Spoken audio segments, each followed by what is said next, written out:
آج کل کے بڑے بڑے اکانومسٹ کے لیکچرز جب آپ سنیں یا بیان جب آپ سنیں تو آپ کو شاید ایسا محسوس ہو جیسے سارے اکانومسٹ جو ہیں وہ تو مارکسسٹ انقلابی بن گئے. ایسی ایسی باتیں کرتے ہیں کہ جو شاید میرے جیسے لوگ کہنے سے بھی کتراتے ہیں. مثال کے طور پہ مفتاح اسماعیل صاحب کا ایک کلپ پڑا ہے جس میں وہ بتاتے ہیں کہ پاکستان جو ہے وہ صرف 1% لوگوں کے لیے کام کرتا ہے. اس میں وہ بڑی سخت تنقید کرتے ہیں کہ تقریباً تمام ایلیٹ جو ہے وہ چند اسکولوں سے ریکروٹ کی جاتی بنائی جاتی ہے. اسی طرح پہلے جب انہوں نے انٹرویو دیا کمیڈین اور ولاگر شہزاد غیاث کو تو شہزاد تو یہ بول پڑے کہ آپ تو بالکل ایسے بات کر رہے ہیں جیسے آپ کوئی ریڈیکل مارکسسٹ ہیں, عمار علی جان کی طرح بات کر رہے ہیں. تو اس پہ مفتاح اسماعیل صاحب ہنس پڑے جیسے کہ بڑی عجیب و غریب قسم کی کوئی بات کی گئی ہے.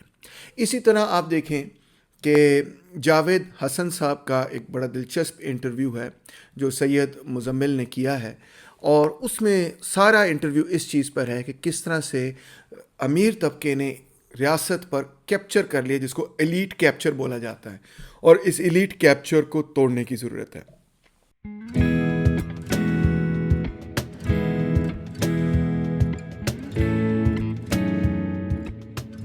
اگر آپ غور سے نہ سنیں ان کی بات تو شاید آپ کو ایسے لگے کہ یہ تو بڑا پروگریسو آدمی ہے, یہ تو بڑا لیفٹ ونگ آدمی ہے, یہ جو باتیں کر رہے ہیں سے تو مجھے بڑا اتفاق ہے. اسی طرح ڈاکٹر ندیم الحق کی اگر آپ آن لائن لیکچرز وغیرہ سنیں, لیکچرز تو نہیں وہ کرتے مگر ٹویٹر سپیس اکثر کرتے ہیں, میں بھی اس میں حصہ لے رہا تھا, یا ان کی رائٹنگز وغیرہ پڑھیں, ان کے آرٹیکلز وغیرہ پڑھیں, تو اکثر وہ بھی اسی طرح کہتے ہیں کہ جیسے ساری ریاست جو ہے اس پہ تو ایلیٹ کا قبضہ, اور اس قبضے کو توڑنے کی ضرورت ہے. ایک ٹویٹر سپیس میں انہوں نے کہا کہ یہ تو راجے بنے پڑے ہیں اور ہمیں توڑنا ہوگا یہ سارا کچھ, اور اینڈ سو آن. تو آپ جیسے لوگ جب یہ باتیں سنتے ہیں تو آپ کو تو ایسے لگ رہا ہوگا کہ جیسے یہ تو سب انقلابی لوگ ہو گئے ہیں, یہ تو سب لیفٹسٹ ہو گئے ہیں. مگر میں آپ کو بتانا چاہتا ہوں کہ یہ بالکل بھی لیفٹسٹ نہیں ہوئے, بلکہ یہ ایک نیا طریقہ ہے نیو لبرلزم کو لوگوں میں پاپولرائز کرنے کا, پھیلانے کا. سب سے پہلے تو آپ کو سمجھا دیتا ہوں کہ نیو لبرلزم کا مطلب کیا ہے. نیو کا مطلب ہے نیا, لبرلزم کا مطلب تو آپ سمجھتے ہیں, لبرلزم لفظ نکلتا ہے لبرٹی سے, لبرٹی کا مطلب ہے آزادی, یعنی نیو لبرلزم کا مطلب ہے نئی آزادی. کس کی آزادی؟ مزدوروں کی آزادی, کسانوں کی آزادی, غریب لوگوں کی آزادی, مڈل کلاس کی آزادی, لوور مڈل کلاس کی آزادی, عوام کی آزادی, محنت کشوں کی آزادی. کس کی آزادی؟ یہ ہے آزادی در حقیقت سرمایہ داروں کی, سرمایہ کی آزادی, کہ سرمایہ جہاں بھی جانا چاہے وہ جا سکے, جہاں سے نکلنا چاہے وہ نکل سکے, ٹوٹلی ان ریگولیٹڈ ہو, اس پہ کسی قسم کی روک تھام نہ ہو. یعنی لیو لبرلزم کو کے حوالے سے ہم کہہ سکتے ہیں کہ اس کے 3 مختلف شکلیں ہیں یا 3 مختلف پالیسیز ہیں. نمبر 1 ہے پرائیویٹائزیشن, جس کو کسی زمانے میں ڈی نیشنلائزیشن بھی کہا جاتا تھا, یعنی کہ نجکاری, یعنی بڑے بڑے ادارے کو آپ لیں جو حکومت کے ادارے ان کو بیچ ڈالیں. دوسرا ہے لبرلائزیشن, جس سے مراد ہے ٹریڈ لبرلائزیشن, یعنی کہ جو tariff barriers, duties, taxes, import duties وغیرہ آپ نے لگائی ہوئی ہیں وہ سب آپ ختم کر دیں. باہر سے جو بھی چیز آئے وہ بغیر کسی ڈیوٹی کے, بغیر کسی ٹیکس کے, بغیر کسی ٹیرف کے ملک کے اندر انٹر ہو سکے. خرید و فروخت, بین الاقوامی خرید و فروخت کو زیادہ سے زیادہ ممکن بنایا جائے.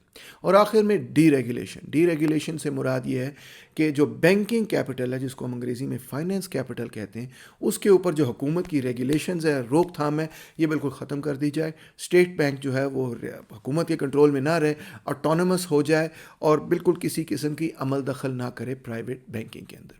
یعنی ان 3 پالیسیز کو اگر میں اکٹھا کر کے آپ کے سامنے پریزنٹ کروں, پرائیویٹائزیشن, لبرلائزیشن اور ڈی ریگولرائزیشن کو, تو یہ ہے آزادی سرمایہ کی.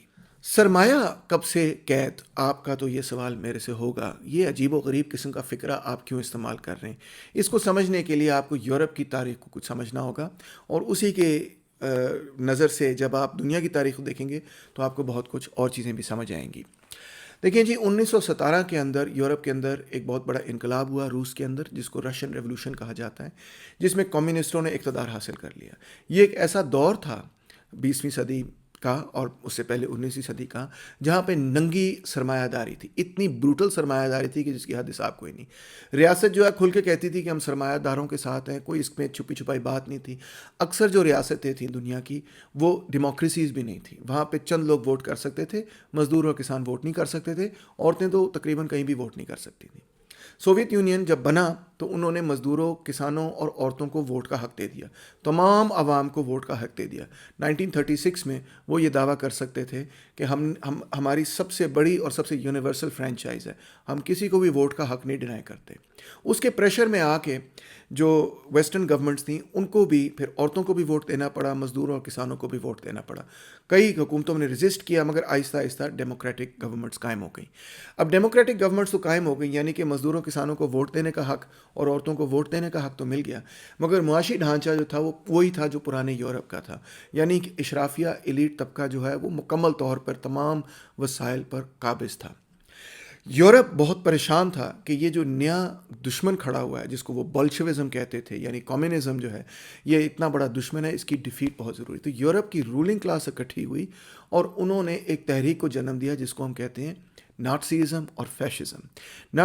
نازیزم اور فیشزم کو آج میڈیا میں جب ہم دیکھتے ہیں تو تقریباً ایسے ڈپکٹ کیا جاتا ہے جیسے ان کا جو مین گول تھا وہ یہ تھا کہ یہودیوں کو ایلیمنیٹ کرنا۔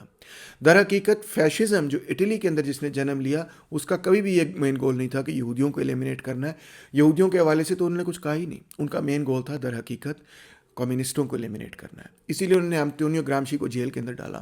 اسی طرح جو اسپینش فیشسٹ تھے، ان کا مین گول تھا کہ اسپینش ریپبلک جو کہ کمیونسٹ لیڈ کر رہے تھے، اس میں اور بھی بہت سارے لوگ تھے، اس کو کرش کرنا ان کا مین گول تھا۔ یہ فرانکو کی رجیم تھی، یہ بھی ایک فیشسٹ ناٹسی قسم کی رجیم تھی۔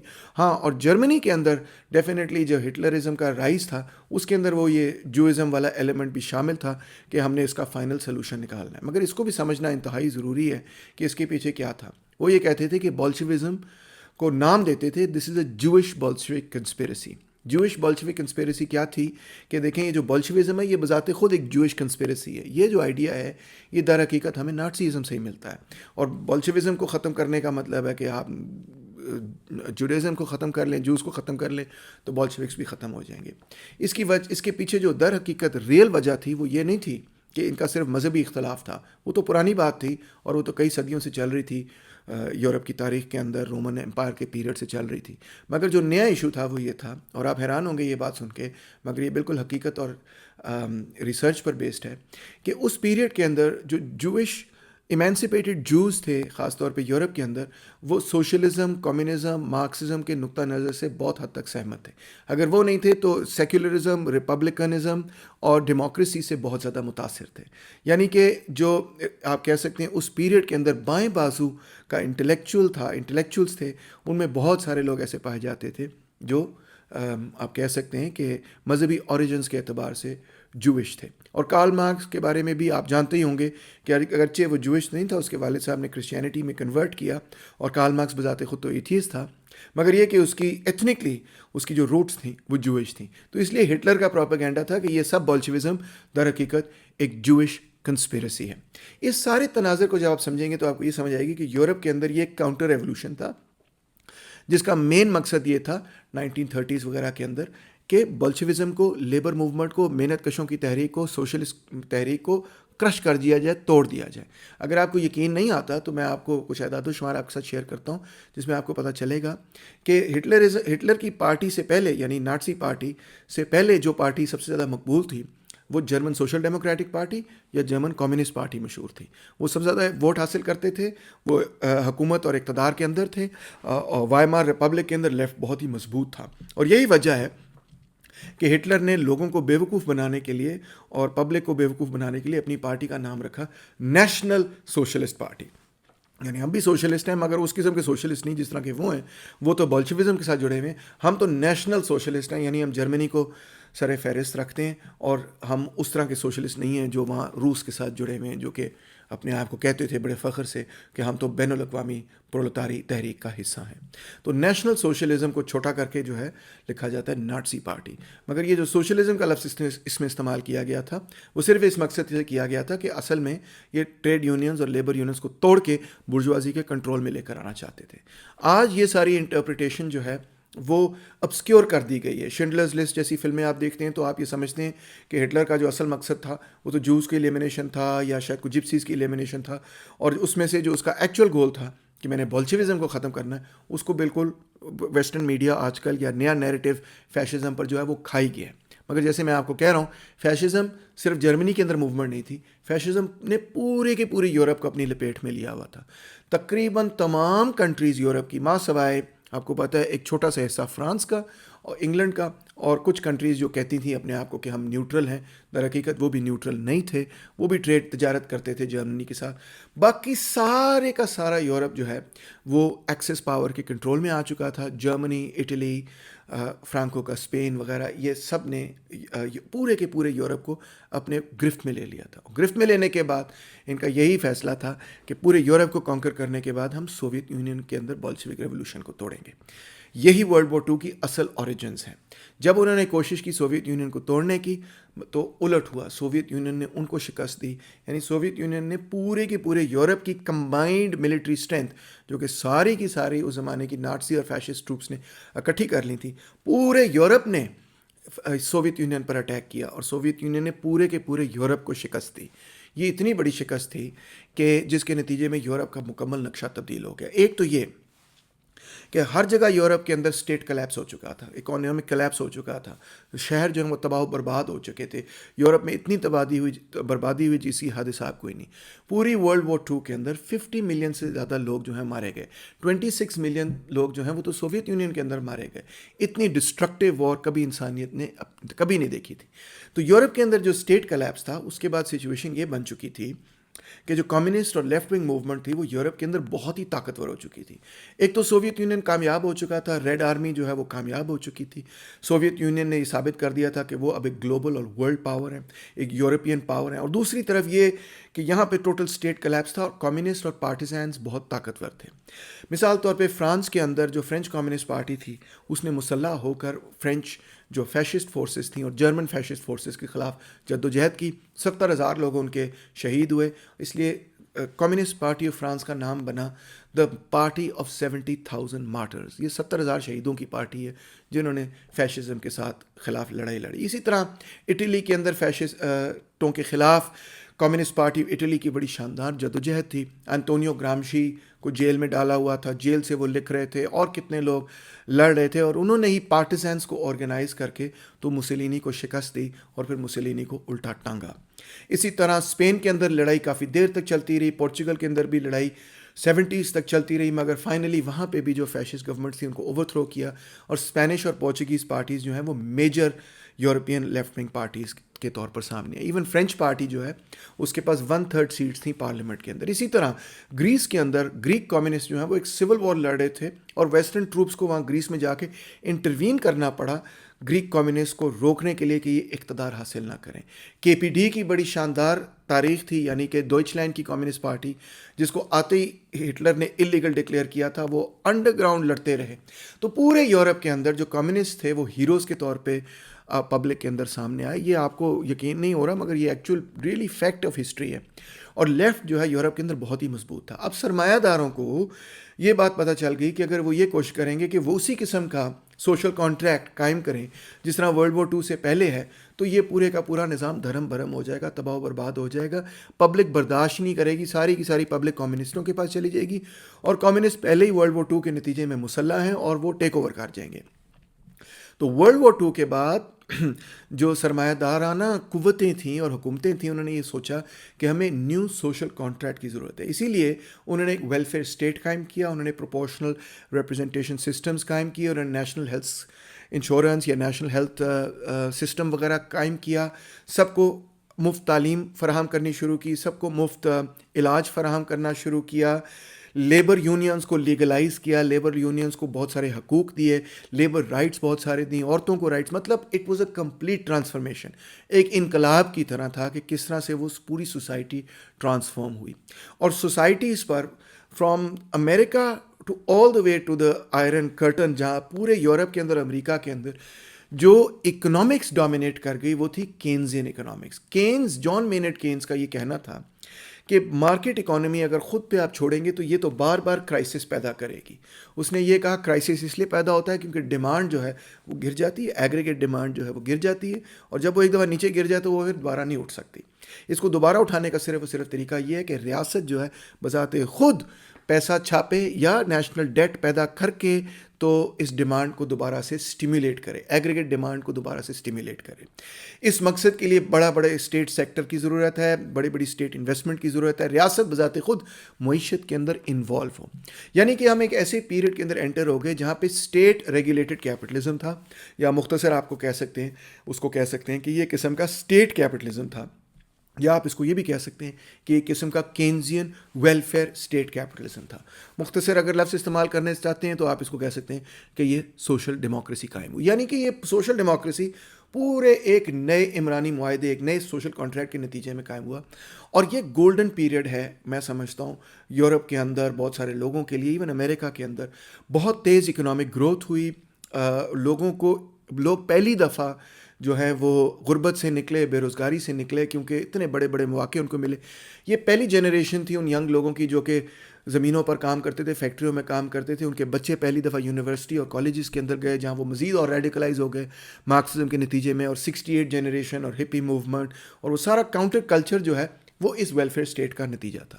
مگر 1973 کے اندر ایک اور شاک ملا، اور وہ شاک یہ تھا کہ جب چوتھی عرب اسرائیلی وار شروع ہوئی 1973 کے اندر، کیونکہ انور سادات جو ہیں وہ اسرائیل سے وہ حصہ واپس لینا چاہتے تھے جس کو سینائی پیننسولا کہا جاتا ہے، جو اسرائیل نے 1967 کی وار کے اندر کیپچر کر لیا تھا مصر سے، اور اس کو ہاسٹیج ہولڈ کر رہے تھے، تو وہ واپس لینا چاہتے تھے۔ تو جب یہ جنگ شروع ہوئی اس کے نتیجے میں آئل پرائسز اوپر بڑھنی شروع ہوئیں، اور ساتھ ہی king Faisal of Saudi Arabia نے بھی یہ فیصلہ کیا کہ ہم مزید اوپیک یعنی Organization of Petroleum Exporting Countries جو کٹھی ہیں ان کا یہ معاہدہ ہوا کہ ہم مزید سپلائی بڑھائیں گے نہیں بلکہ اس کو تھوڑا سا کھینچیں گے۔ جب انہوں نے سپلائی کھینچی تھوڑی سی تو آئل کی پرائس جو ہے وہ بالکل آسمان کو چھونے لگی، اور جب آئل کی پرائس آسمان کو چھونے لگی تو جتنی آئل امپورٹنگ کنٹریز تھیں ان کا ستیاناش ہو گیا، اور جتنی آئل ایکسپورٹنگ کنٹریز تھیں ان کے پاس اتنی تیز دولت کی ریل بولی ہوئی کہ جس کی حد حساب کوئی نہیں۔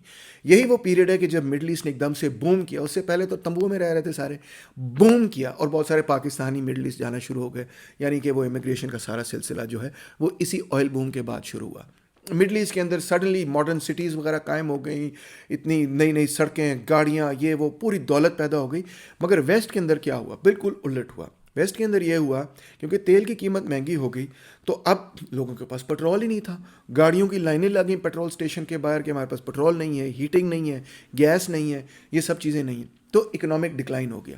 بائی دی وے یہ بالکل ایسا ہی ہے جیسا آج کل ہو رہا ہے، مگر آج کل اوپیک کے نتیجے میں نہیں ہو رہا۔ آج کل تیل کی قیمت جو ہے وہ اس وجہ سے بڑھی ہوئی ہے کیونکہ جب سے یوکرین کے اندر جنگ ہوئی ہے تو رشین آئل سپلائز جو ہیں وہ رشیا پر سینکشنز لگ گئے، تو رشین آئل سپلائز جو ہیں وہ آ نہیں رہی دنیا کی آئل مارکیٹ کے اندر، اس سے تیل کی قیمتیں بڑھ گئی ہیں۔ امریکہ نے سعودی عربیہ سے کہا کہ بھئی آپ آئل پروڈکشن بڑھا دیں تاکہ تیل کی قیمتیں واپس نیچے آ جائیں، مگر سعودی عربیہ میں پیسے کی ریل پیل ہو رہی ہے، انہوں نے کہا ہم نہیں کریں گے، اور اس کا نتیجہ کیا ہے کہ اس وقت مڈل ایسٹ کے اندر بہت پیسے بن رہے ہیں، اور پاکستان جو ہے، پاکستان جیسے ملک جو ہیں جو آئل امپورٹنگ کنٹریز ہیں وہ بالکل تباہ ہو رہی ہیں۔ تو 73 کے اندر بھی یہ ہوا۔ جب 73 کے اندر یہ ہوا تو ان کنٹریز کے جو رولنگ کلاس تھی انہوں نے یہ فیصلہ کیا کہ بھئی یہ جو ویلفیئر اسٹیٹ ہے اب اس کو ختم کرنا پڑے گا، ہمیں لین اینڈ مین ہونا پڑے گا، اب نیشنل ڈیٹ جو ہے وہ بہت بڑھ گئی ہے، آئل کا بل اتنا زیادہ بڑھ گیا ہے، یہ سارا جو سلسلہ ہے ہمیں اس کو چینج کرنا پڑے گا۔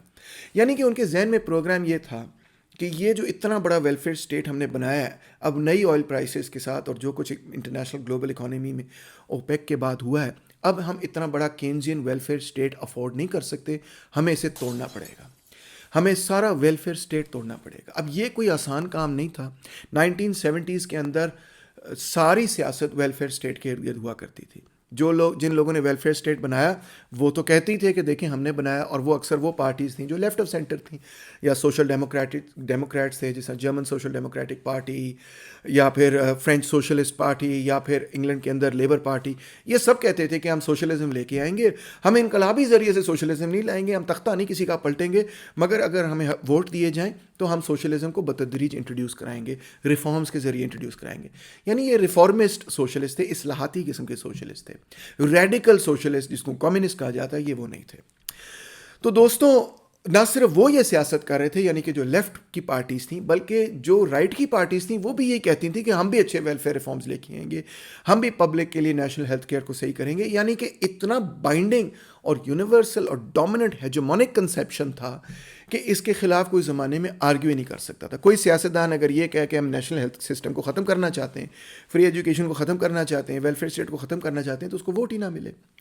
تو اب وہاں کے سیاستدانوں اور وہاں پہ اکانومسٹ کے سامنے یہ مشکل مشن آیا کہ انہوں نے, وہ چاہتے تھے کہ ویلفیئر اسٹیٹ ختم ہو جائے. اب ان کو لگتا تھا کہ سوویت یونین سے اتنا بڑا ہمیں خطرہ نہیں ہے, سوویت یونین جو ہے وہ اپنے بارڈرز کے اندر ہی ہے, ہمارے پاس نیوکلیئر ویپنز ہیں, ہمارے پاس پوری چھتری ہے, ہم نے سوویت یونین کو کنٹین کر لیا, ہم نے کمیونزم کو بھی کچھ حد تک کنٹین کر لیا ہے.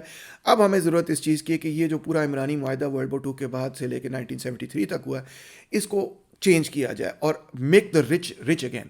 امیر جو ہے وہ دوبارہ سے اگر امیر ہو جائے تو پھر اکانومی جو ہے وہ بہتر چلے گی. اب یہ کوئی آسان کام نہیں تھا, کیونکہ اگر آپ ڈیموکریٹک فریم ورک کے اندر رہنا چاہتے ہیں تو, اور آپ پبلک سے ووٹ بھی حاصل کرنا چاہتے ہیں, اور پالیسی آپ یہ دیکھنا چاہتے ہیں کہ بھئی یہ جو سارے آپ کے ساتھ مراد آپ کو ملی ہوئی ہیں یہ چھوڑ دیں, اور یہ سب کچھ جو ہے یہ سبسڈیز آپ کو جو ملی ہوئی ہیں, جو فری ایجوکیشن, ہیلتھ کیئر, یہ سب ختم کر دیں, اور یہ سب چیزیں امیروں کے حوالے پکڑا دیں. امیر جو ہے وہ امیر ہو جائیں, غریب آپ لوگ ادھر ہی رہیں جہاں پہ آپ بیٹھے ہوئے.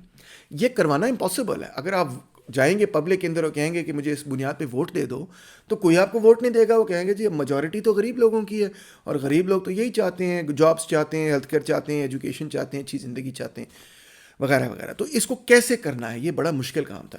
اس کو کرنے کے لیے 3 بڑے اہم انٹلیکچوئلس تھے اور 2 بڑے اہم سیاستدان تھے جنہوں نے اس کو ممکن بنایا. 3 بڑے انٹلیکچوئلس ہیں, فریڈرک ہائیک, لڈوگ وان مائزز اور ملٹن فریڈمن, اور 2 جو بڑے سیاستدان ہیں وہ ہے رونلڈ ریگن اور مارگریٹ تھیچر. پہلے میں انٹلیکچوئلس کی بات کرتا ہوں, اکانومسٹ کی بات کرتا ہوں.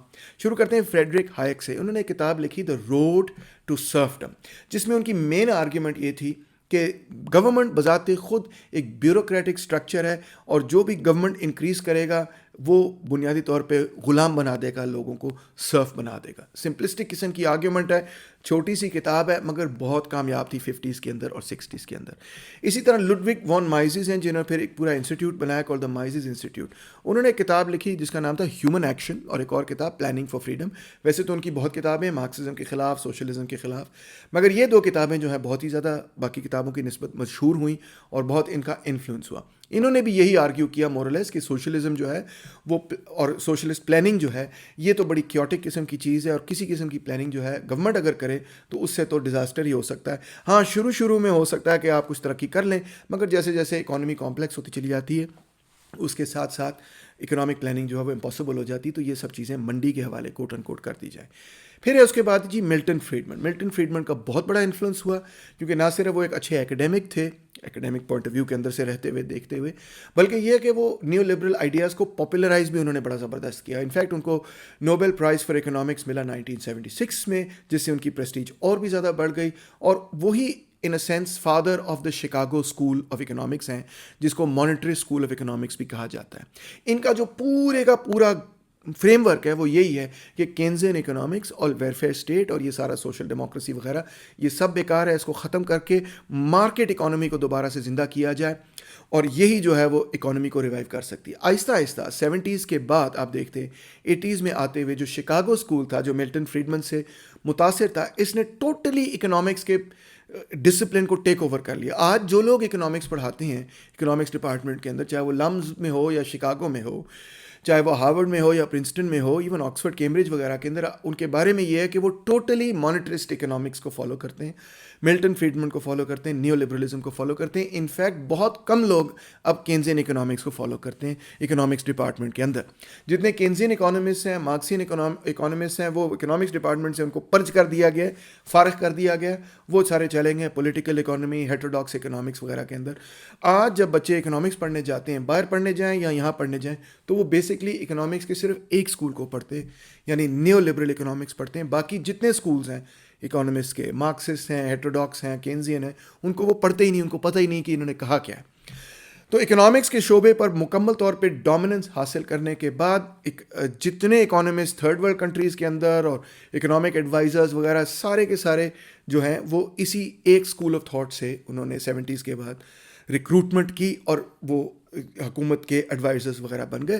اور یہ سارے کے سارے ایڈوائزرز, انفیکٹ پورے انسٹیٹیوٹس ان کے قائم ہو گئے. یہ سارے کے سارے ایڈوائزرز ایک ہی سبق سکھاتے تھے, اور وہ یہ ہے کہ گورنمنٹ انیفیشینٹ ہے, گورنمنٹ بیوروکریٹک ہے, اسٹیٹ کو ختم کرو, مارکیٹ اکانومی کو جو ہے وہ آگے لے کر آؤ.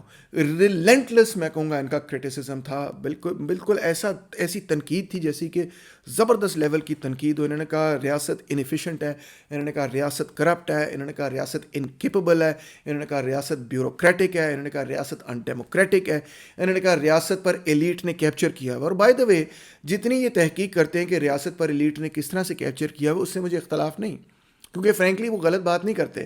مگر دلچسپ بات یہ ہے کہ وہ صرف اور صرف ریاست کو تنقید کا نشانہ بناتے ہیں, منڈی کو تنقید کا نشانہ نہیں بناتے. یعنی کہ اگر آپ منڈی اور ریاست دونوں کو دیکھیں تو وہ کیا کرتے ہیں کہ منڈی کے حوالے سے وہ ایک طرح کی ان کی انویزیبلنس ہے, اس پہ تنقید کرنے کے بجائے وہ صرف ریاست کو ہٹ کرتے رہتے ہیں. اب اس ریاست کو جب وہ ہٹ کرتے ہیں تو کہتے بھی وہ یہی ہیں کہ ریاست کا جو سب سے بڑا مسئلہ ہے وہ یہ ہے کہ یہ تو سبسڈیز دے رہے ہیں صرف امیر لوگوں کو, غریبوں کا اس میں تو کوئی بھلا ہی نہیں ہے. اور بہت سارے غریب لوگ جو ہیں وہ اس ریٹرک میں آ کے پھنس بھی جاتے ہیں اور کنفیوز بھی ہو جاتے ہیں. وہ کہتے ہیں واقعی دیکھو نیشنل ہیلتھ سسٹم ہے, مگر دیکھو امیر تو پھر بھی بہتر زندگی گزار رہے ہیں, ان کو یہ سبسڈی مل رہی, وہ سبسڈی مل رہی. تو غریبوں کی امنگیں کیا ہوتی ہیں؟ وہ امنگیں یہ ہوتی ہیں کہ یہ جو ایلیٹ کیپچر یہ چینج ہو جائے گا اور سمہاؤ ریاست جو ہے پہلے سے زیادہ ڈیموکریٹک ہو جائے گی. مگر یہ ہوتا نہیں ہے, کیونکہ یہ جو نیو لبرل اکانومسٹ ہیں ان کی پالیسی یہ نہیں ہے کہ ریاست کے جو ویلفیئر پروگرامز ہیں ان کو ری اورینٹ کیا جائے, زیادہ پرو پور کیا جائے, زیادہ پرو فرینڈلی کیا جائے, زیادہ عوامی کیا جائے, عوام کی خدمت کی جائے, نہ. بلکہ ان کی جو پالیسیز ہیں وہ بالکل اس کی الٹ ہیں. وہ کہتے ہیں یہ پروگرام ختم ہی کر دیں. جی ہاں, وہ یہ کہتے ہیں ان پروگرامز کا کوئی فائدہ نہیں, یہ تو صرف امیروں کے لیے بنائے گئے, لہٰذا ان تمام پروگرامز کو ختم کر دیں. اور یہ جو سب سہولتیں ہیں, یہ جو سب چیزیں ہیں, یہ جو سب سروسز ہیں, یا جو بھی چیز پروڈیوس ہو رہی ہے, یہ حکومت نہ پروڈیوس کرے. کون پروڈیوس کرے؟ مارکیٹ پروڈیوس کرے. اب یہ جو مارکیٹ کا لفظ ہے یہ بڑا دلچسپ لفظ ہے, کیونکہ میں اس کو کہتا ہوں یہ ایک یوفمزم ہے. یوفمزم وہ لفظ ہے جو کلیریفائی نہیں کرتا کہ در حقیقت کس کو آپ پکڑا رہے ہیں. جب آپ کہتے ہیں مارکیٹ کو پکڑا رہے ہیں, اس کا یہ مطلب نہیں کہ آپ غریبوں کو پکڑا رہے ہیں, اس کا یہ مطلب نہیں کہ آپ عوام کو پکڑا رہے ہیں, اس کا یہ مطلب ہے کہ وہ چیز آپ سیٹھوں کو پکڑا رہے ہیں, مالکوں کو پکڑا رہے ہیں, سرمایہ داروں کو پکڑا رہے ہیں, بزنس مین کو پکڑا رہے ہیں, انٹرپرینورز کو پکڑا رہے ہیں, وہ اس 1% کو پکڑا رہے ہیں. یعنی ایک طرف آپ ریاست پہ یہ تنقید کرتے ہیں کہ یہ تو بڑی لیٹسٹ ہے, مگر جو پالیسی آپ ڈیزائن کرتے ہیں در حقیقت وہ ریاست کے ہاتھ سے وہ چھین لے کے مزید اور دوسری ایلیٹ کو ہی دے دیتی ہے, اسی ایلیٹ کو دے دیتی ہے. مگر اب فرق یہ ہے کہ پہلے وہ چیز جو ریاست کے کنٹرول میں تھی اور وہ کسی نجی سرمایہ دار کے نجی کنٹرول میں نہیں تھی, اب وہ سرمایہ دار کے نجی کنٹرول میں آ جاتی ہے. اور یہ بہت ہی دلچسپ بات ہے کہ جب کوئی چیز ریاست کے کنٹرول میں ہوتی ہے تو ہم شہری یہ محسوس کرتے ہیں کہ ہمارا بھی اس پہ کوئی حق ہے, کیونکہ ہم محسوس کرتے ہیں کہ ریاست پہ ہمارا بھی کوئی حق ہے. تو ریاست کی کوئی اگر فیسلٹی ہے تو ہم محسوس کرتے ہیں کہ بھئی ہمارا بھی اس پہ حق ہے. جب وہی چیز کسی پرائیویٹ انٹرپرینور کے ہاتھ میں آ جائے, ایگزیکٹلی وہی چیز کسی پرائیویٹ بندے کے ہاتھ میں آ جائے, تو ہم بھی ڈیمانڈ کرنا چھوڑ دیتے ہیں کہ بھئی یہ ہمارا بھی اس پہ حق بنتا ہے. مثال طور پہ ایجوکیشن کو لے لیجئے. ایجوکیشن جب ریاست کے کنٹرول میں ہوتی تو ہم بڑے زوردار پرجوش طریقے سے یہ کہتے ہیں کہ بھئی فیسیں کم کرو, ہمیں جو ہے وہ اس میں ایڈمیشن دو, غریبوں کا بھلا کرو وغیرہ وغیرہ, کیونکہ ہم فیل کرتے ہیں کہ ریاست ہیز این اوبلیگیشن ٹو اس, اس کی ذمہ داری ہے کہ وہ ہمارا خیال کرے. مگر وہی اسکول کالج اگر پرائیویٹائز ہو جائے اور کسی امیر سیٹ کے پاس آ جائے تو وہ جیسی مرضی پالیسی بنا دے, لوگ پروٹیسٹ بھی نہیں کرتے, وہ کہتے ہیں اچھا جی یہ تو ہے ہی منافع کے لیے, یہ تو بنی ہی منافع کے لیے. سرمایہ دار بھی کہتا ہے دیکھیں جی یہ تو میری نجی ملکیت ہے, میری ملکیت ہے, میری پراپرٹی ہے, میں اس کے ساتھ جو مرضی کروں. آپ کون ہوتے ہیں مجھے کہنے والے کہ بھائی میں اس کے ساتھ یہ کروں یا وہ کروں؟ اور ڈومیننٹ آئیڈیا ہی ہے نا, آئیڈیالوجی یہ ہے, نیریٹو ہی یہ ہے, بیانیہ یہ ہے جو سرمایہ داروں نے پھیلایا ہوا ہے کہ جو نجی ملکیت ہے اس کے ساتھ میں جو مرضی کروں, چاہے آپ بھوکے مر جائیں, مجھے کیا ضرورت پڑی کہ میرے پہ کوئی سوشل آبلیگیشن نہیں ہے کہ میں بھوکے کو کھانا کھلاؤں. اگر وہ میری نجی ملکیت ہے تو میں اپنے پاس رکھ سکتا ہوں. تو اس طرح سے ایجوکیشن جب گورنمنٹ کے کنٹرول سے نکل کے پرائیویٹ کنٹرول میں آ جاتی ہے تو ہم بھی اس پہ ڈیمانڈ کرنا چھوڑ دیتے ہیں کہ بھی ہمارے پاس ایجوکیشن ہونی چاہیے, اور ٹوٹلی وہ پھر چیز جو ہے سرمایہ کے لیے استعمال ہوتی ہے, منافع کے لیے استعمال ہوتی ہے. سرمایہ دار جو ہے وہ کسی کے ویلفیئر کے لیے کام نہیں کرتا. اگر کوئی ویلفیئر کے لیے کام کر دے تو وہ علیحدہ مسئلہ ہے, وہ کام کرتا ہے بیسکلی اپنے منافع کے لیے. وہ کہتا بھی ہے, اس کی اکنامک تھیوری بھی یہی کہتی ہے کہ جی ہم تو منافع کے لیے کام کر رہے ہیں, منافع کمانے کے لیے کام کر رہے ہیں. تو منافع کے لیے جب وہ کام کرتے ہیں تو کیا کرتے ہیں, اپنی قیمت بڑھا دیتے ہیں, قیمت بڑھا دیتے ہیں اور کم لوگوں کو وہ میسر کرتے ہیں. جیسے آپ قیمت بڑھائیں گے تو اس کی ڈیمانڈ بھی کم ہو جائے گی, کم لوگ اس کو افورڈ کر سکیں گے. تو جب آپ قیمت بڑھائیں گے آپ کا منافع بڑھ جائے گا اور کم لوگ اس کو استعمال کریں گے, زیادہ امیر لوگ اس فیسلٹی کو صرف استعمال کر سکیں گے. ایجوکیشن میں یہی ہوتا ہے. پرائیویٹ ایجوکیشن جو ہے وہ پھر قیمتیں بڑھا لیتے ہیں, کم لوگوں کو دیتے ہیں, ٹیچروں کو بھی تھوڑی بہتر سیلری دے کے بہتر ایجوکیشن ہوتی, کوالٹی امپروو ہو جاتی ہے, مگر وہ کوالٹی غریبوں کو نہیں ملتی. کون بینیفٹ کرتا ہے؟ بینیفٹ امیر لوگ ہی کرتے ہیں, جو افورڈ کر سکتے ہیں پے کرنا وہی بینیفٹ کر سکتے ہیں. منڈی جو ہے وہ کوئی ڈیموکریٹک تو نہیں ہے. ڈیموکریسی کے اندر دیکھیں آپ, اگر ایک فرد ہے, انسان ہے, شہری ہیں, آپ کے پاس ایک ووٹ ہے. چاہے آپ امیر ہیں یا غریب ہیں, آپ کے پاس ایک ہی ووٹ ہے. امیر کے پاس بھی ایک ہی ووٹ ہے, غریب کے پاس بھی ایک ہی ووٹ ہے. مگر منڈی کے اندر آپ کا ووٹ آپ کے والیٹ کے مطابق ہے. اگر آپ کا والیٹ جو ہے وہ بھاری ہے تو اتنے ہی آپ کے ووٹ ہیں. اگر میرے پاس کروڑوں روپے ہیں تو میرے پاس کروڑوں ووٹ ہے مارکیٹ پر. اگر میرے پاس 10 روپے ہیں تو میرے پاس صرف 10 ووٹ ہیں مارکیٹ پر. یعنی کہ منڈی کے اندر آپ کے جو انفلوئنس ہے, آپ کا جو in a certain sense metaphorically speaking, محاورتاً آپ کا جو ووٹ ہے وہ آپ کی والیٹ کے برابر ہے, آپ کی دولت کے برابر ہے. تو جب کوئی فیسلٹی حکومت سے نکل کر منڈی میں چلی جاتی ہے, اس کا مطلب یہ ہے کہ بیسکلی وہ دولت مند کی ہی بیسکلی ملکیت بن جاتی ہے, ڈائریکٹلی بھی اور انڈائریکٹلی بھی. ڈائریکٹلی اس سینس میں کہ بھئی کوئی دولت مند جو ہے وہی اس کو خرید لیتا ہے اور اپنی ملکیت بنا لیتا ہے, اور انڈائریکٹلی بھی کہ جو اشیاء وہ آگے مزید بنائیں گے وہ بھی دولت مندوں کے لیے بنائیں گے. منڈی جو ہے عوام کے لیے پروڈیوس نہیں کرتی, منڈی منافع کے لیے پروڈیوس کرتی ہے. اور منافع بنانے کا طریقہ یہ نہیں ہے کہ آپ غریبوں کے لیے چیزیں بنائیں. منافع بنانے کا طریقہ یہ ہے کہ ان لوگوں کے لیے چیزیں بنائیں جو کہ خریداری کر سکتے ہیں, اور خریداری کون لوگ کر سکتے ہیں؟ جو امیر لوگ ہیں. اس لیے منڈی جو ہے نا وہ ڈیموکریٹک اسٹرکچر نہیں ہے, انفیکٹ ایک قسم کا اتھارٹیرینزم ہے, ایک قسم کا ٹوٹیلیٹیرینزم ہے, جس کے اندر رئیس آدمی جو ہے وہ امیر ہوتا جاتا ہے. سو بیسک بات یہ ہے کہ میں آپ کو جو سمجھانے کی کوشش کر رہا ہوں وہ یہ ہے کہ دیکھیں ان سیاستدانوں کے لیے جنہوں نے یہ بات لوگوں کو یہ پالیسی منظور کروانی ہے, اور وہ بھی ایک الیکٹڈ پارلیمنٹ سے, کہ ہم غریبوں سے یہ چیزیں چھین کے امیروں کو دینا چاہتے ہیں. اگر وہ یہ بات آپ کو آگے منہ پر کہہ دیں تو آپ تو کہیں گے تھینک یو ویری مچ, انہوں ذرا فرق کرو, اسی انہوں ووٹ نہیں دینا. ٹھیک ہے, آپ اسی کو ووٹ دیں گے جو کہے گا میں غریبوں کے بھلے کے لیے بات کر رہا ہوں. تو تھیچر اور ریگن نے کیا کیا؟ انہوں نے ایسے کیا جیسے کہ ہم تو we are stand up for the small man, ہم تو چھوٹے لوگوں کے لیے کھڑے ہیں, ہم تو غریب لوگوں کے لیے کھڑے ہیں, ہم تو چھوٹے تاجروں کے لیے, چھوٹے سرمایہ داروں کے لیے, middle class, lower middle class, even working class لوگوں کے لیے کھڑے ہیں. اور ان کو کون ڈیمیج کر رہا ہے؟ ان کو وہ ڈیمیج کر رہے ہیں جو بڑے بڑے بیوروکریٹ ہیں اور جو ایلیٹ کیپچر ریاست کا ہوا ہے. اگر ہم ریاست سے یہ چیزیں چھین لیں اور منڈی کو دے دیں تو دیکھنا آپ کو بھی جو ہے نا یہ چیزیں میسر ہونی شروع ہوگی. آف کورس وہ بالکل بھی غریبوں کو میسر نہیں ہونی تھی, اور کوئی بھی اکانومسٹ آپ کو جو سچا اور ایماندار ہو, میں سمجھتا ہوں آپ کو بتا سکتا ہے کہ منڈی منافع کے لیے پروڈیوس کرے گی. آپ کے پاس پیسے نہیں تو آپ پھاڑ میں جائیں, ڈزنٹ میٹر. بہرحال مگر انہوں نے اس کو سیل اس طرح سے کیا, اکانومسٹ نے بھی اور پولیٹیشینز نے بھی, کہ جیسے یہ نیو لبرل پالیسی, یعنی کہ امیر کو ہم نے اور امیر کرنا ہے اور غریب جو ہے وہیں رہے, اس کو کس طرح سے مارکیٹ کرنا ہے. اصل بات یہ تھی. اکانومسٹ جو ہے نا میرے حساب میں, اب اکانومسٹ کم ہے اور مارکیٹر زیادہ ہیں, وہ مارکیٹنگ بڑی اچھی کرتے ہیں. مارکیٹنگ کیا ہے کہ اگر آپ نے یہ ساری مراعات جو ورلڈ وار 2 کے بعد مزدوروں کسانوں نے جیتیں, اور کیونکہ یورپ کے اندر یہ جیت چکے تھے تو تھرڈ ورلڈ کے اندر بھی بڑی بڑی لیبر موومنٹس, بڑی بڑی لیفٹ موومنٹس چلیں, اور تھرڈ ورلڈ کے اندر بھی لوگ کہتے تھے دیکھو یورپ کے اندر فری ہیلتھ کیئر ہے, دیکھو یورپ کے اندر فری ایجوکیشن ہے, ہمیں بھی ملنا چاہیے, دیکھو یورپ کے اندر بے روزگاری نہیں, دیکھو یورپ کے اندر یہ ہے, دیکھو یورپ کے اندر وہ ہے. آج بھی لوگ یہی کہتے ہیں دیکھو یورپ کے اندر کیا کچھ ہے, ہمیں کیوں نہیں مل سکتا. تو یہاں پہ بھی لیبر موومنٹس ان چیزوں سے انسپائر ہو کے, نہ صرف ان چیزوں سے انسپائر ہو کے, چین سے انسپائر ہو کے, ویتنام سے انسپائر ہو کے, سوویت یونین سے انسپائر ہو کے لیبر موومنٹس بڑھتی گئیں اور کہتی گئی ہمیں مراد دی جائیں. اور بہت ساری مراد انہیں حاصل کیں پاکستان کے اندر, انڈیا کے اندر, ویتنام کے اندر, تو افریقن کنٹریز کے اندر, لیٹن امریکن کنٹریز کے اندر, تھرڈ ورلڈ کے اندر 1950 سے لے کے 70s تک, ایون 80s تک ایسی بے تحاشا تحریکیں چلی جو بائیں بازو کی تھیں اور بڑی کامیاب تھیں. انہوں نے اپنے اس پورے پروجیکٹ کو اینٹی کلونیل, اینٹی امپیریلسٹ رنگوں کے اندر بھی پیش کیا اور وہ انتہائی کامیاب تھے. اب معاملہ یہ بنا کہ یہ سب ریورس کرنا ہے. ریورس کیسے کرنا ہے کہ ایک طرف عوام اس سے خوش بھی ہوں اور دوسری طرف ہم ڈیموکریٹک سٹرکچر بھی قائم رکھ سکیں, اور کسی نہ کسی طرح عوام کو ایسی کو پل پلائی جائے, ایسی کو گیم دی جائے, ایسا کو نیریٹو دیا جائے, ایسا کو بیانیہ دی جائے کہ عوام اسی کو ووٹ کرے جس نے عوام سے وہ ساری مراد چھین لینی.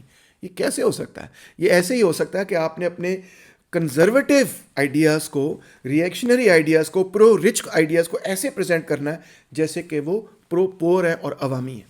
کیسے آپ نے اس کو اکمپلش کیا؟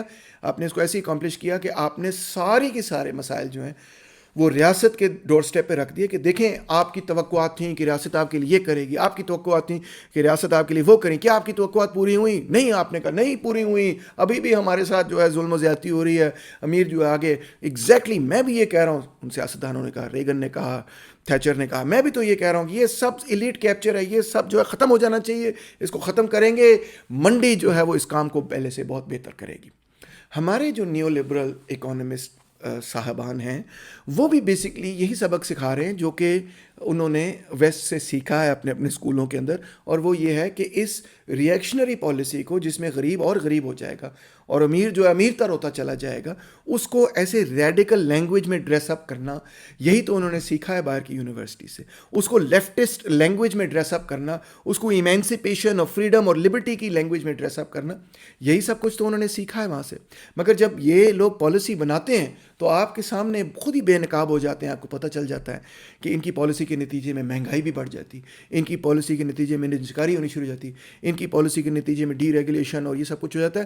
یہ ساری باتیں کنفیوز کر دیتے ہیں آپ کو بہت ساری مشکل گرافس اور میتھمیٹکس وغیرہ دکھا کر، مگر حقیقت میں یہی ہے، امیر کو امیر کرنا، غریب کو وہیں پہ کھڑے کرنا. اب نیو لبرلزم کے ریزلٹس کیا ہیں ان کو بھی دیکھیں. پچھلے 30-40 سالوں کے اندر، بلکہ 50 سالوں کے اندر، 70 سے لے کے اب تک، اگر آپ امریکہ کے گراف سٹڈی کریں تو وہاں پہ آپ دیکھیں گے ویج اسٹیگنیشن ہے. ریل ویجز جو ہیں وہ بڑھ ہی نہیں رہی ہیں. پچھلے 30-40 سال سے امریکہ کے اندر جو غریب لوگوں کی آمدنی ہے وہ بڑھ ہی نہیں رہی انہی ریفارمز کی وجہ سے، جب سے ریگن صاحب آئے. انگلینڈ وغیرہ کے اندر، یو کے وغیرہ کے اندر ریل ویجز ڈکلائن کر رہی ہیں.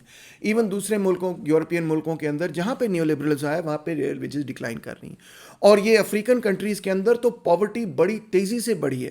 تھرڈ ورلڈ کنٹریز کے اندر جنہوں نے بھی نیو لبرل پالیسیز اپنائی ہیں، وہاں پہ چند ملکوں کے علاوہ زیادہ تر ملکوں کے اندر یہ پالیسیز ٹوٹل ڈیزاسٹر ثابت ہوئی ہیں. جیفری سیکس کو پڑھ لیں، جنہوں نے خود ان پالیسیز کو نافذ اور بنانے اور نافذ کرنے میں کردار ادا کیا، اور جب اینالائز کیا ڈیٹا کو تو انہوں نے کہا ہوئے یہ تو بہت ہی بڑا ڈیزاسٹر ہے. تھرڈ ورلڈ کنٹریز نے ان پالیسیز کو کیوں ایکسیپٹ کیا؟ اگر یہ اتنا ہی بڑا ڈیزاسٹر ہے تو تھرڈ ورلڈ کنٹریز کیوں ایکسیپٹ کرتی ہیں؟ آپ کے ذہن میں یہ سوال ہوگا. اس کا جواب بڑا سادہ سا ہے کہ تھرڈ ورلڈ کنٹریز بالکل بینکرپٹ ہو چکی ہیں. بینکرپٹ کیوں ہو چکی ہیں؟ کیونکہ ہم کوئی ایسی چیز نہیں بنا سکتے جو مقابلہ کر سکتے ہے ویسٹ کا. دیکھتے ہیں 2 کمپنیز ہیں، فرض کریں 2 کمپنیز ہیں. ایک کمپنی کے پاس ہائی ٹیکنالوجی ہے، اکانومیز اس کے لیے بڑی صنعت ہے، وہ یہ اگر کوئی چیز بنا رہی ہے، فرض کریں کہ یہ ہولڈر بنا رہی ہے، تو وہ ایک ہولڈر نہیں بنا رہی، وہ 1 ملین ہولڈر بنا رہی ہے. اور آپ جو ہیں وہ پتھیٹک قسم کی ٹیکنالوجی، پرانی ٹیکنالوجی سے ہاتھ سے پکڑ کے ہتھوڑی لگا کے یہ بنا رہے ہیں، اور آپ سال میں ہو سکتا ہے کہ مشکل سے 1000 بنائیں. کون جیتے گا اس اکنامک کمپٹیشن میں؟ وہ آپ سے 20 گنا آگے ہیں. میں کہتا ہوں 20 گنا آگے نہیں ہے، وہ آپ سے ہزاروں گنا آگے ہیں ٹیکنالوجی میں. تو آپ کمپیٹ ہی نہیں کر سکتے، لہٰذا کوئی آپ ایسی چیز بنا ہی نہیں سکتے جو ان کے ساتھ مقابلہ کر سکے. آپ کیا چیزیں بنا سکتے ہیں؟ آپ لیبر بنا سکتے ہیں، آپ لیبر انسانوں کو بنا سکتے ہیں. وہ انسان وہاں جاتے ہیں، مڈل ایسٹ جاتے ہیں، انگلینڈ جاتے ہیں، امریکہ جاتے ہیں، کینیڈا جاتے ہیں، وہاں لوگوں کے لیے کام کرتے ہیں. آپ تھرڈ لیول کی جو پروڈکٹس ہیں، ایگریکلچرل پروڈکٹس، وہ بنا سکتے ہیں. آپ ٹی شرٹیں بنا لیں، آپ گارمنٹس بنا لیں. کوئی ہائی ٹیکنالوجی چیز آپ کی اپنی ایجاد نہیں ہے جو کہ ان کے ساتھ کمپیٹ کر سکتے. یہ آج کی دنیا ہے. اب چائنا نے اس کا سولوشن نکالا ہے، وہ کسی اور ویڈیو میں ہم ڈسکس کریں گے، مگر فی الحال آپ اس بات کو سمجھیں. رزلٹ کیا ہے کہ ساری چیزیں آپ کو چاہیے جو یورپ بناتا ہے. تو آپ کو فونز بھی چاہیے، آپ کو گاڑیاں بھی اچھی چاہیے، آپ کو ٹی وی بھی اچھے چاہیے، آپ کو ساری چیزیں چاہیے جو امریکہ بناتا ہے، امریکہ کے اندر بنی ہوئی ہیں، جو ٹیکنالوجی وہاں ڈیولپ ہوئی ہے. وہ چیزیں ڈالروں کے اندر آپ کو خریدنی پڑتی ہیں. وہ چیزیں آپ ڈالروں کے اندر خریدتے ہیں، اور وہ ان ڈالروں کو کہیں سے آپ نے کمانا ہے، کیونکہ آپ خود تو چھاپ نہیں سکتے ان ڈالرز کو. کہاں سے کماتے ہیں؟ تو آپ پھر اپنی لیبر پاور بیچتے ہیں، یا پھر آپ اپنے کپاس وغیرہ، گارمنٹس وغیرہ بیچ کے وہ ڈالر کما لیتے ہیں. تو یہی آپ کے پاس 2-3 ذرائع ہیں جس سے آپ تھوڑے بہت ڈالر کما سکتے ہیں. اور ہر وقت معاملہ یہ ہوتا ہے کہ آپ جو چیزیں خریدتے ہیں وہ بہت زیادہ ہیں، اور جو چیزیں آپ بیچتے ہیں وہ بہت کم ہیں، کیونکہ جو چیزیں آپ بیچتے ہیں وہ کوئی خریدنا نہیں چاہتا، کیونکہ وہ ہائی ٹیکنالوجی چیزیں ہیں ہی نہیں، وہ کمپیٹ ہی نہیں کرتی، وہ کمپیٹیٹیو ہی نہیں. تو جس طرح ایک کمپنی کمپیٹیٹیو نہیں ہوتی تو وہ تباہ ہو جاتی ہے، اور بڑی کمپنی اس کو خرید لیتی ہے. اسی طرح جو ملک کمپیٹیٹیو نہیں وہ تباہ ہو رہے ہیں. تو یہ ساری تھرڈ ورلڈ کنٹریز جو آپ کو تباہ ہوتی ہوئی نظر آ رہی ہیں، اس کے پیچھے بیسک وجہ یہ ہے کہ یہ کمپیٹیٹیو ہی نہیں ہے.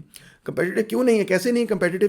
یہ کمپیٹیٹیو ہو ہی نہیں سکتی اس پورے سسٹم کے اندر رہتے ہوئے، کیونکہ کمپیٹیٹیو ہونے کے لیے ان کو وہ ٹیکنالوجی ڈیولپ کرنی پڑے گی جو کہ وہ نہیں کر رہی.